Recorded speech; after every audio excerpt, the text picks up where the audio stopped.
Sasser. I'm the coordinator and head coach of esports at Catawba College here in North Carolina. We're a smaller private school, but we do have a varsity scholarship program with our second facility just got off the ground the other week. Oh, awesome. Can you tell me a little bit about your facilities and how you might determine varsity from leisure or recreational? And also, if you could go into detail about the scholarships too, that would be great. Yeah, absolutely. So we've got two facilities. One is kind of more of our game day training facility across from our student affairs offices. The other one is our weekly kind of practice area that'll hold about 24 PCs, and that's with social distancing in effect. So the bottom arena, which is our new one, has a projector screen for review, whiteboard wall, key card access for only our athletes, and then the upstairs, again, that's our game day. So that one is where the public will be kind of walking around, be able to see like the players playing in, including our staff offices. So Awesome. um, yeah, I think that's pretty cool. I'm excited about specifically Yeah. the new one. But Congratulations. yeah, thank you. And to go further into detail about our scholarships, we do offer for anybody who's a recruit, typically a minimum $2,000 scholarship just for esports. That's not, in addition to whatever they would qualify for in academics. Or anything else like scholarships and whatnot, we tend to try to lean heavier on the academic side versus the esports side, just because of how important that is. So you'll usually see a bigger aid package once that's all factored in.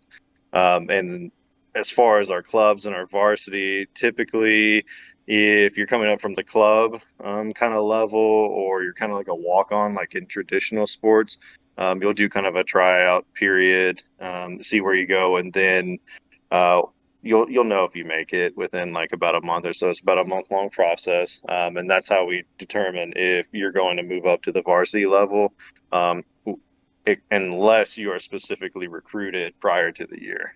Gotcha. And the scholarship awards, do they vary based upon a student's performance and if they're recruited? What is the highest amount of scholarship they can receive? Yeah. So 2000 is the minimum. Okay. Like, so you're guaranteed if you are on the team to receive 2000 minimum.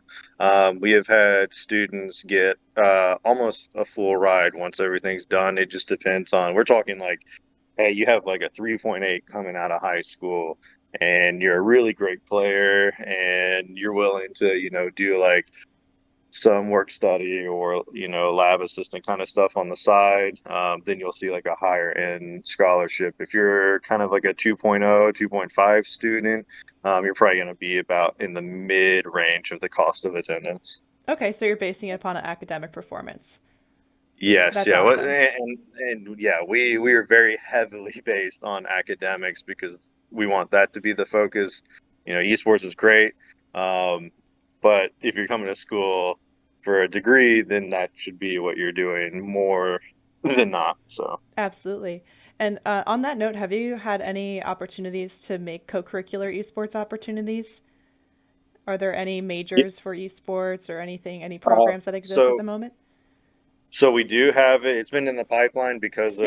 of COVID. If you're talking about like CUGS or like a bachelor program, that's kind of slowed down just because of the COVID process. But Right. yeah, that was something we started, last fall, and is pretty much in the, I would say, like mid draft stage. So we just got to get those talks going again once everything settles down a little bit. So. Yeah, I guess we're perpetually waiting for that that moment, Yeah, right? yeah. Uh, Yeah. we'll see. I'm not holding my breath. So Just doing what we can every day. But absolutely. awesome. You actually naturally answered some of the questions I had here, but there's just one thing I do want to know about the program in and of itself. How did it all get started and how did you get involved? This is kind of gearing things back a little bit more, but I'm just wondering, was it you who started it? Was it a coalition of students? Tell me a little bit about that. Okay, I'm sorry. Can you repeat that? Yeah, sorry. So I'm just wondering about how the program got started, if you were the one who stepped forward and started making, building the program, if it was a combined effort of the students. How did the program at your institution get started? Yeah, so the program at Catawba College actually started with a search committee before my arrival. This was done from members from student affairs, the provost, all our HR, et cetera. And they all came together. They're all gamers and Oh, kind of pushed for this awesome. for, yeah, no, it really worked out for me. And they pushed for this for, if I remember what they said, about a year or two before it got off the ground. And this was 2018 into 2017. Uh, and so they did a global or national search.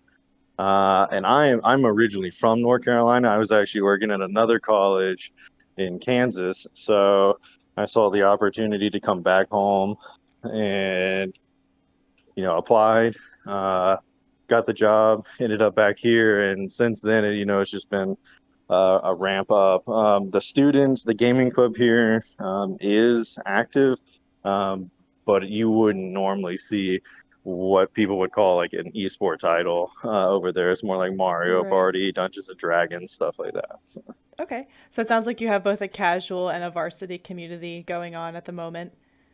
yeah, that's Awesome. correct. And how do you operate the facilities based upon the varsity versus the casual players? Do they all have access? Are there protected practice times? What does that look like? Yeah, so as far as the facility goes and the PCs, especially right now because of COVID, Yeah. only people on varsity have access. Typically, for any of like the club members, we'll keep the upstairs arena open so they can walk in and just see like, hey, can we hop on? Is there room? So it's just kind of like a walk-in status. I will make note that the entire student affairs center or student life center. Uh, has been retrofitted because of esports. So anybody can use the projector system. That's actually the viewing area when you walk in. There's a lounge as well with TVs, couches where the clubs can hook up their consoles or their PCs up there. So it's kind of just a very casual uh, layout where if you're here and there's space, awesome. You're more than welcome to use it. But when it comes time for practice or, we need to get some meetings done, then those doors will shut. Okay, that makes a lot of sense. What's the student population? Roughly 12, 1,300, but 900 that actually stay on campus is the peak. Okay, that's awesome. That's one of the, I think, big benefits of being a smaller institution with an esports program is being able to, figure out who's using that space without, ruffling too many feathers, and everybody pretty much has a general understanding. Yeah. Yeah, it definitely helps. I was at a university that had 30 some thousand students, and Yeah.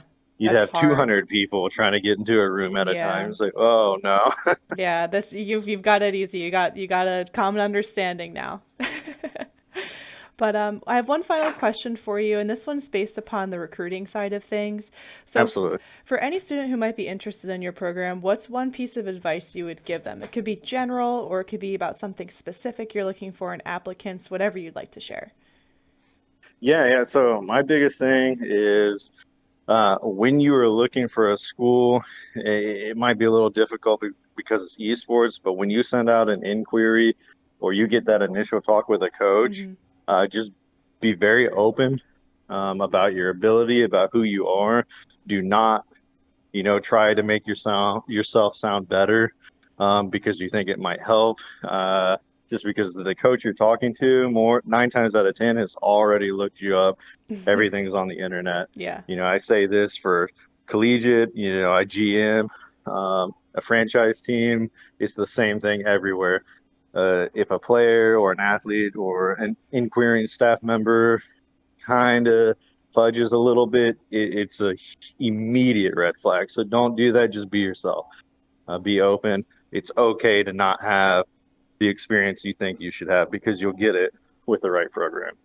Couldn't agree more. And I think that's some really good general life advice. Just more people being themselves, right? Yeah, Awesome. absolutely. That's awesome. I had something that came into mind, but it just, oh yeah. So you aren't specifically really looking for a student who's good and a master at the game already. You're looking for students who are just honest and upfront about their ability and are trainable. Yeah, no, that's correct. So our program, I mean, we have a couple former professionals across the board here that have come to work as staff with me. So when we're looking at it, we understand that we are not a giant, multi-million dollar a year budgeted program. But at the same time, we also know that if you have the right passion and the dedication, you can get to where you need to be. And so our goal is typically, hey, come in, don't worry about where you are right now, because in 3 months you'll be able to look back and see all the progress that you made. And you didn't even know about it until you looked back. Right. That's Yeah, awesome. yeah. And I can't tell you how many times I've, I've gotten to say, I told you so. Like, I told you. That's a good You just feeling, isn't once, it? yeah. Yeah. Oh, yeah. I love it Yeah. in a good way, Yes, not a not in bad, that. I told Yes, you of so. course. So, Awesome, Gidd. Well, this was a really great conversation. I know you're a busy man, so I'm going to go ahead and let you get back to being an esports professional. It was so nice being able to connect with you.